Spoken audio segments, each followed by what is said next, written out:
What's up, Joy? If you have any questions, hold on. Let me see if this worked. Post them. I got a couple questions earlier this week, so that was kind of cool. I'll cover them tonight. Let me see. Pin comment. All right, there we go. So yeah, if you have, I'm learning how to navigate this thing. You dig? So if y'all have any questions, post them. Look, tonight we talking about home equity lines of credit, and tonight we sponsored by Don Julio Jones. You dig? And I got a little vitamin C in here. I put a little orange juice because I need it. Gotta get my vitamins. What's up, Dolo? This is for you, bruh. This is your session, bruh. You've been asking me about HELOCs for weeks. So tonight I'm talking about HELOCs, bruh. It's for you. So what is it? It's a home equity line of credit. It's secured by your home, and it gives you a revolving line of credit that you can use whenever for whatever. Something I wanted to point out is whenever you are applying for one, what I would highly recommend is that you tell them, what up, girl? I didn't even see you in here. Is that you would tell them whenever you're applying for, put it on the application that you're using the HELOC for home renovations. That would be the smoothest and easiest way to get approved. If you put anything else, like you want to go buy investment properties or you want to do anything outside of renovating that house, they're going to ask you more follow-up questions. You don't want to have to deal with all that. Just say you need a home equity line of credit because you want to do some home renovations. Leave it just like that. All right, that's going to be your easiest way to get approved. Once you start saying these other things, they start asking more questions because in their eyes, it's more risk. There's a higher chance of you not paying it back, or it's just more risk. So just don't say that. So once you get approved, you can use it for whatever you want. I know some people use it to like consolidate credit card debt with high interest rate or any high interest rate debt. They use it to pay that off or other large expenses. And I'll cover some things. Let me look at my notes. I'll go over a couple of things in particular. What I have one on my house and what I'd use it for.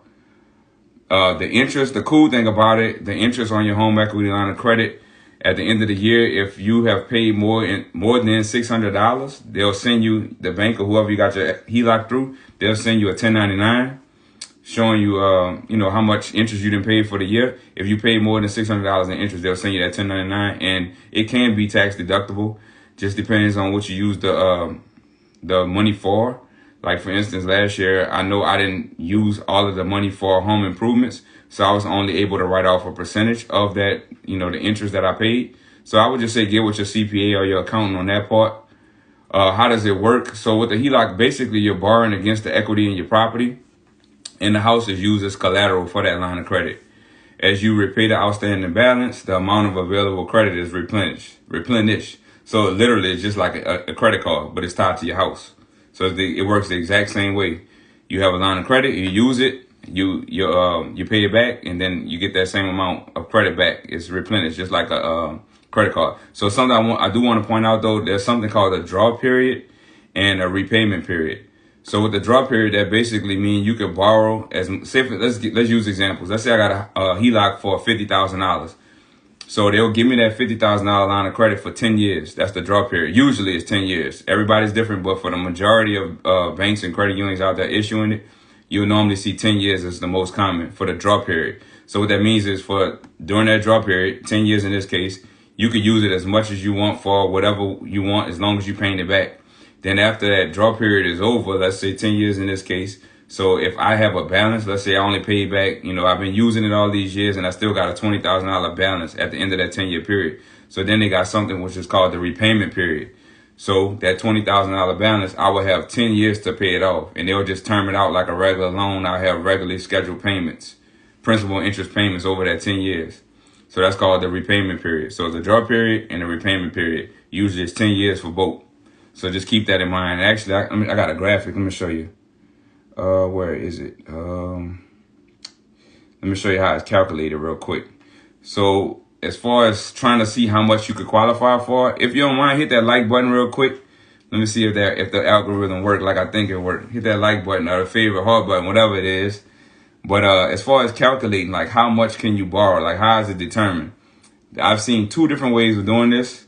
What you see on the screen right now is the way that mine was done. What happened was they appraised my house. This is not mine. This is just something I found on the internet. So they appraised the house. In this case, you see $100,000. Then the credit union or bank, mine is through a credit union here in Baton Rouge, they give you a percentage of whatever that appraised value is. And then you take that dollar value and subtract it by however much you owe, and that's how much you can borrow. So in this case, you see $100,000 is the appraised value. They were willing to lend 75%, so that's 75,000. Mine is, what is it? I can't even see on the screen anymore. Mine is whatever that balance is, and that's how much they can borrow. I've also seen it done where they give you the appraised value, and then they take away whatever the balance owed is, and then they multiply that percentage times that amount. So it's just different ways. I think this, what you see on the screen, is the most common. This is how they did mine for sure. With my house, I've been having my HELOC, I want to say 2.5 years, something like that. And I use it a lot, actually. I'll tell you in a little bit on how, some kind of ways that I use it. But each credit union and bank is going to be different. So just keep that in mind. Mine is through Campus Federal. I found them to be really, really easy to work with. That's pretty much what I do all of my business with. So all of my banking business at that. Let me stop this real quick. So as far as like how much can be borrowed, each bank is going to be different with their risk tolerance. Some may say I'm willing to give you 100% of your equity. Some they say 90, 80, 75, like I just showed you in the screen. It really just depends on that individual bank's risk tolerance, right? So another big thing is whenever you borrow from it, you're only paying simple interest on whatever your average daily balance is. So whatever your average daily balance is for the amount you're drawing, that's what you're paying on interest on. Let me show you this. Damn, it might be small actually, but this is Campus Federal. I took a screenshot off their website today. So as you can see, don't really look at the APR, skip that column, but look at loan to value. So they're willing to give you 80% all the way up to 100%. But obviously the more money they give you, the higher it's gonna cost you. If you see all the way to the right, that say WSJP, that stands for Wall Street Journal Prime. And I'll cover that in a second, what that means. But essentially, what they do is they charge you whatever the prime rate is plus a margin. So you see on the first line, they're not going to charge you anything outside of the prime rate, whatever the prime rate is. Underneath that, and each little increment up, they charge you more. So prime plus 75 basis points, prime plus 150 basis points. So that's what they will be charging you to borrow the money, right? Let me see. Let me close this real quick. Stop sharing. All right. So, like I said, most banks are going to charge you based on that Wall Street Journal prime rate. That's the prime rate is pretty much, it's an index that a lot of banks use to, it's real common around the U.S. A lot of banks, credit unions, institutions, they use that when they're like credit card debt, auto loans, all that stuff is going to be based on the prime rate. And as you know, a couple weeks ago, we talked about interest rates. We talked about the Fed's funds rate. That's different from the prime rate. It's totally different. Actually, I got a screenshot I want to share with you. And I don't know if you're going to be able to see this because it's really small. But on that screen right there, it's showing the last two lines. It's showing the federal funds rate. It says between 3.75 and 4. So this week is at 4.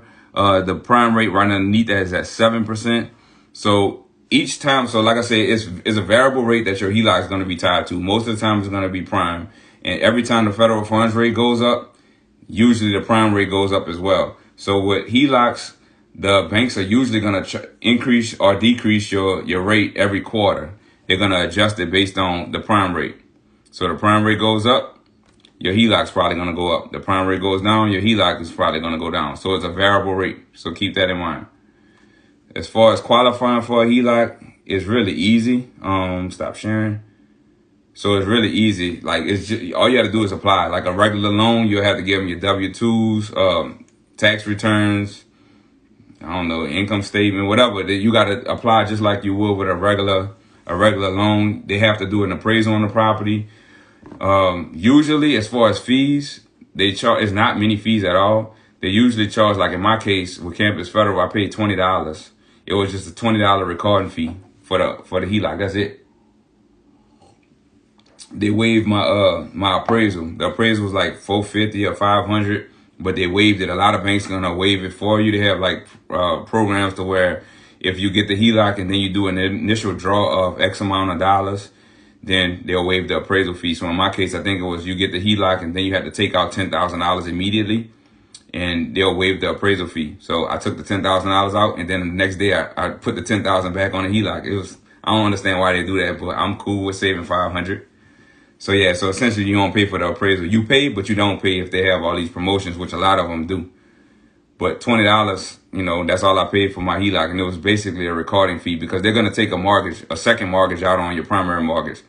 So it's gonna go on it's gonna essentially show up as a lien on your property, a second mortgage. Yes, Dolo, your credit score is involved. So they're gonna treat you just like a regular loan. They're gonna run your credit, look at your income, because they want to make sure you're credit worthy and you can pay the loan back. So it's just like a regular loan. It's just not as many fees. And then also a HELOC, like for you, I know one person I just saw sign on. I know she got a paid off property. So I'm gonna tell you this, knock on wood, never happened to me. I hope it never does. But whenever you have paid off properties, you become a predator to like somebody who wants to sue you.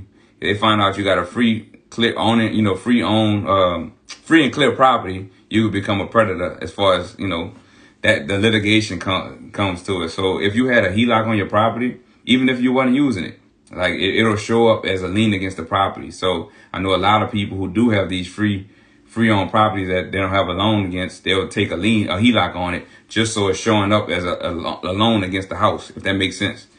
So that way, people can't come after them because they might not have nothing. From what they can see, they just see that they got a mortgage on the property or a lien on the property.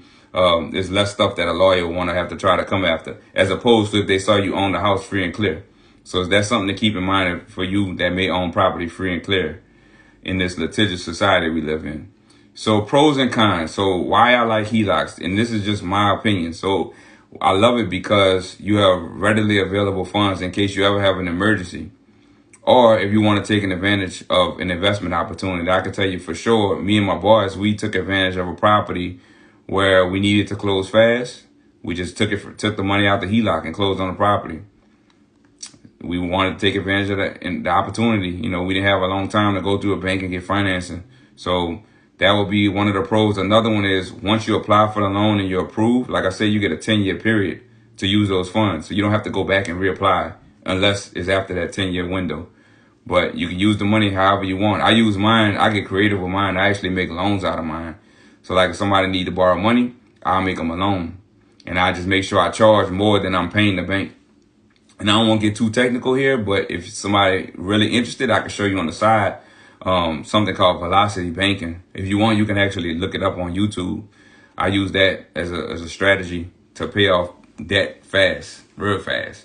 Because essentially and I hope I don't confuse people here, but essentially, and put any question you have down there.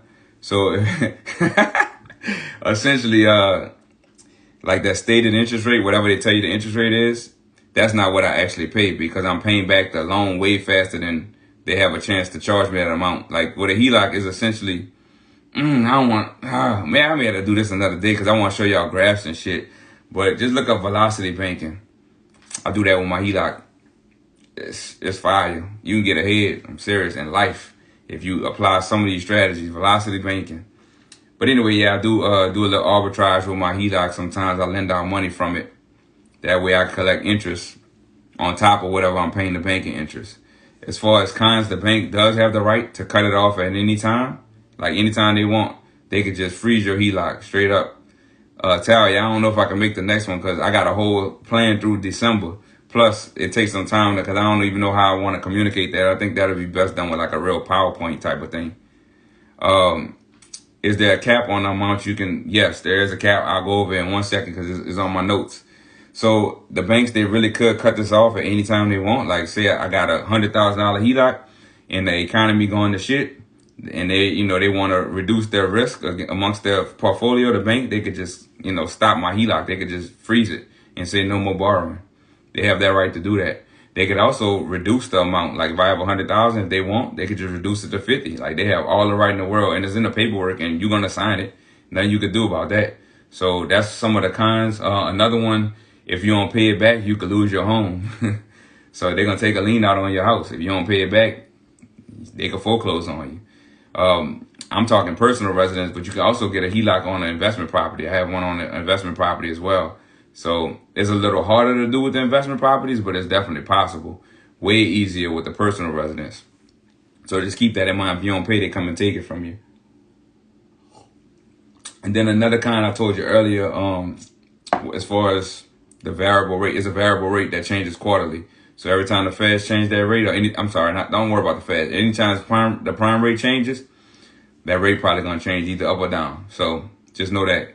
So I think when I first got my HELOC, I was paying, my rate was in the 3s. Now it's in the 7s. It is what it is, but I'll never pay that rate though, because I use Velocity Banking, and I pay that. Yeah, I'll never pay whatever that rate is. Just put it like that, and we can go into more detail later. I promise.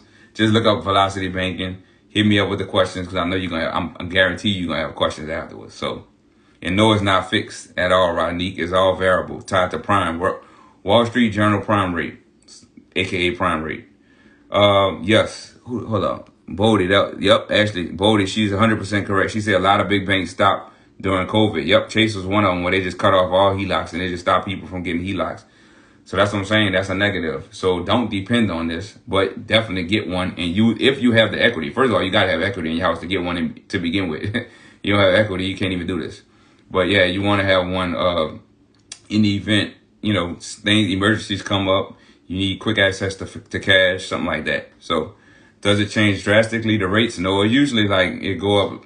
Maybe lately it's been 0.75, so 75 basis points is what has been happening the last couple quarters, just because the Fed's been increasing it by 0.75. So it's been going up 75 basis points the last few quarters. But like I said, I got mine about 2.5 years ago. It was 3 point something. Now I'm in the 7s, and that's okay. I mean, that's fine. So I wrote some questions down. So I asked in my stories maybe 2 days ago, if anybody had any questions. Let me show you. So one of them, somebody said, will it cause your interest rate to rise? So I explained that already. They said, yes, it goes up quarterly based on the prime rate. Whatever the prime rate is at the time, that's probably what your interest rate. And I showed you let me go back to it real quick. I showed you the example earlier of how this one in particular institution, Campus Federal, based on however much you borrow from them, your loan to value, they charge you prime plus 0%, prime plus 75 basis points, prime plus 1.5, just depends on however much you borrow. Each bank is going to be different as well. Everybody charges differently. HELOC over cash out, that's going to depend on your goals, man, your individual goals. That's going to be depend. I wish I could show you this graphic. I saw one earlier that basically covered that. I wish I had downloaded it. But yeah, it's going to depend on what you're trying to do and what the rates is at the time. What the rates are, my bad, proper English. All right, so another question somebody asked me, they were saying ways to be strategic using HELOCs. Are you using them to invest in more properties? So some ways to be strategic, pay off debt. If you have high credit card debt and your interest rate on your HELOC going to be less, definitely would advise you to go ahead and pay off that high interest rate debt. Another one would be to renovate some properties. If you needed quick cash to renovate a property, HELOC would be a good use for that. Another one would be flipping properties. HELOC is an excellent way to flip properties, because with a flip, you want to, take that money, flip the property, get in there and get out. And when I say get out, either sell it or refinance it. Once you do that, you can pay off your HELOC. So that's an excellent way to use the HELOC. I told you earlier, be able to create loan arbitrage. Put the graph in Telegram. All right. I'm going to look it up after we hang up, and I'll put it in there. We have a Telegram group, by the way. That's what he's talking about down there. So real estate investors across the U.S. We even have a couple people in London. We meet every single Tuesday night. Next week, actually, I'm teaching on how to read an appraisal.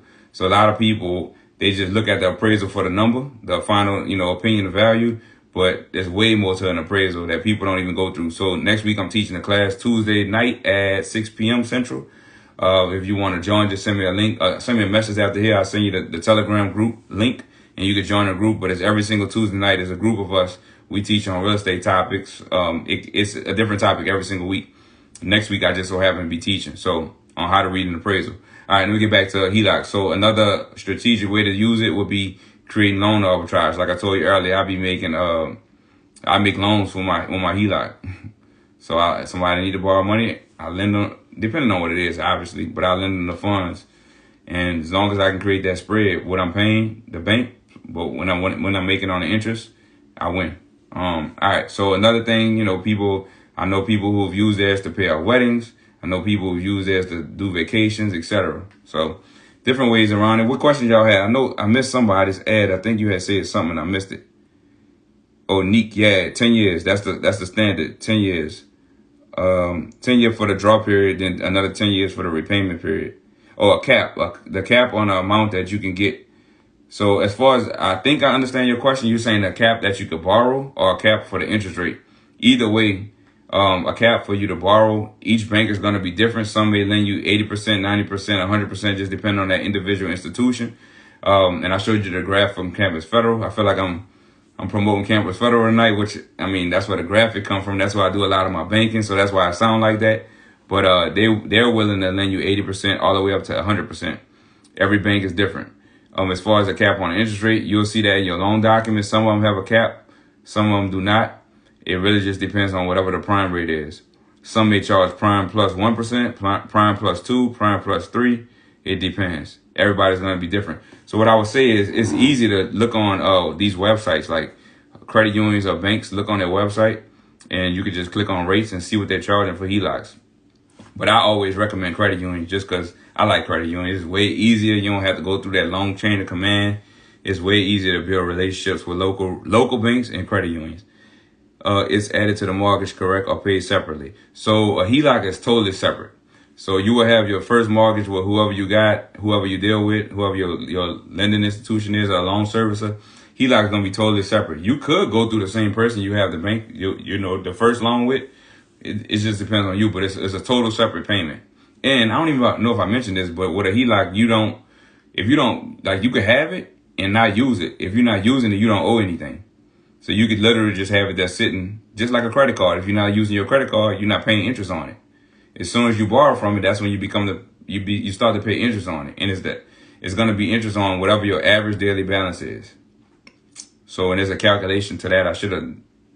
That would have been good if I'd have got a screenshot of that. But yeah, it's a calculation based on your average daily balance of your use from your HELOC. But just keep in mind, you got to have equity, obviously. You don't have equity in your house, you can't get one. But it's really good to have. So if y'all have any questions, definitely look up that velocity banking, though. That shit huge. Man, you're going to be looking like it don't make sense. But I'm telling y'all that math is math. And look up that velocity banking. That shit going to change your life. For real. I just got to figure out a way I can teach it. Because I know it up here. But I got to put it in a way I can talk about it. Are you able to sell your home if there's a HELOC on the house? So, yes, you can sell your home if there's a HELOC. Not a problem at all. It's just as if you have, like with your mortgage on your house, you can still sell your house. You just have to be able to pay that off with the sale. And your title company or attorney, depending on what kind of, you know, if title state or attorney state, they'll be able to look all that up and get the payoffs and stuff. But yeah, you can sell it. Not a problem at all. Are you recommending these loans even with the uncertainty with insurance in Louisiana? Julia, what you talking about with insurance? They don't have nothing to do with insurance. This is just a loan on your house using your equity. So they're willing to lend you an amount based on the amount of equity you have in your home. And you can use it for whatever. But the insurance doesn't come into play at all with this. That doesn't have anything to do with this. Insurance stupid high right now in Louisiana. That don't make no sense. And this ain't my longest session, bro. Last week was. Thank you. I just got cut off because of the copyright infringement. But yeah, just reiterate response about Don Julio Jones tonight. I got my little orange juice, you dig? Feeling good. So anyway, I appreciate y'all. Look, next week, we talking about, next week since it's Thanksgiving, it's Thankful Thursdays next week. We ain't doing Thirsty Thursdays, it's Thankful Thursday next week. So I want to do a little something different next week. I want y'all to join in with me and come tell me what you're thankful for. You know what I mean? Plus, I'm going to talk about some other things, but next week is Thankful Thursday. So, you know, come join on with me. Don't be shy. You know, it's hard up here. It's hard doing this by yourself. You know what I mean? So I need somebody to come join me. So Thankful Thursdays next week. Come get on here. Let's talk. Let's rap. I'm going to have some topics I want to talk about, but I just want to say what I'm thankful for as well. And I want you to do the same. It's been a long year. That year went by fast. November about to be over already. So yeah, other than that, I forgot what the topic is after that, but I got a whole list all the way through the end of the year. So I appreciate y'all. Hit me up if y'all have a question. I know y'all gonna have a question on that velocity bank, and that shit powerful, Lord. So yeah, check that out for real. There's a good, if I can find it, actually I know I can find it. If you want to send me a message, there's a YouTube video that kind of breaks it down the best, in my opinion, and I'll send it to you. Not a problem at all. But other than that, Telegram group for the real estate investing. Yeah, I'm gonna post it right after this, Jahan. I got you. What's up, Terry? I got you though, and you're welcome. Next Tuesday night, I'm teaching on how to read an appraisal. So definitely come to that. If you want to join the Telegram group, send me a message. I'll send you the link. But 6 o'clock Central next Tuesday, then Thursday, Thankful Thursdays. I'm going to be on here talking about that. So I'll see y'all soon. I appreciate y'all for real, though. Let me know about that velocity banking. Always mention something. Appreciate you, bro. Yeah, Elwood. See y'all next week. I'm about to repost this right now, though. But hit me up. Whatever questions you need, whatever you need, I got you. Y'all have a good weekend. Later.